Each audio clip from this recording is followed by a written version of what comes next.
Bonjour à tous et bienvenue dans notre nouvelle vidéo. Aujourd'hui, on va voir les lettres muettes. Partant des exemples, les igloos sont construits avec un tas de morceaux de glace. Le chasseur porte un fusil très lourd. Ce nomade a fait un long voyage. Les Africains fabriquent des sacs en peau de serpent. En automne, tu portes des habits plus chauds. Comme vous remarquez, certains mots se terminent par des lettres muettes, c'est-à-dire qu'on ne les entend pas. Par exemple, ou, blanc, joie, puis.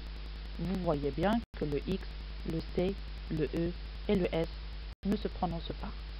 Il y a des mots qui commencent par des lettres muettes, comme homme, ibo, habit. Le H ne se prononce pas.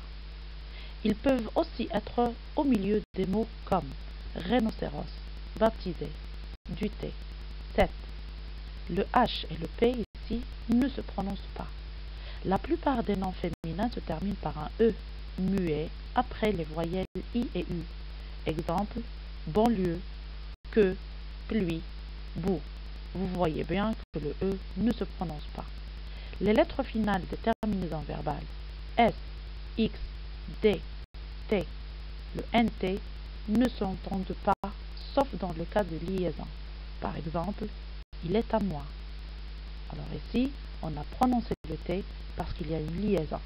Contrairement à peut, à la première personne du pluriel, je peux, bien tu peux, je ne prononce pas le X.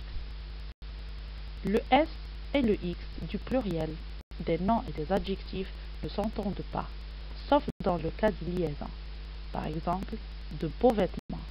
Vous voyez bien ici que le X et le S ne se prononcent pas, contrairement à de mauvaises huîtres. Ici, il y a une liaison entre mauvais et huîtres, donc j'ai fait la liaison. Pour trouver la consonne finale d'un mot, essayez de former son féminin. Exemple, chat et chatte. Donc, pour trouver la lettre finale de chat, on a formé le féminin et on a compris par la suite qu'il faut mettre un T à la fin. Aussi, au mot langue. Donc, on a formé le féminin de langue, et on a compris qu'il faut mettre un G à la fin. Bavard et bavarde. On a fait la même chose. Donc, on a compris qu'il faut mettre un D à la fin. Parfois, il faut chercher un mot de la même famille. Par exemple, pour reconnaître la lettre qu'il faut mettre au mot vent à la fin, donc on a cherché un mot qui est dérivé de la même famille, le ventilateur. De même, pour reconnaître la lettre finale du mot chant, on a cherché un autre mot qui est dérivé, chanteur. Certains mots sont invariables, il faut les apprendre par cœur. Par exemple, puis, tantôt, etc.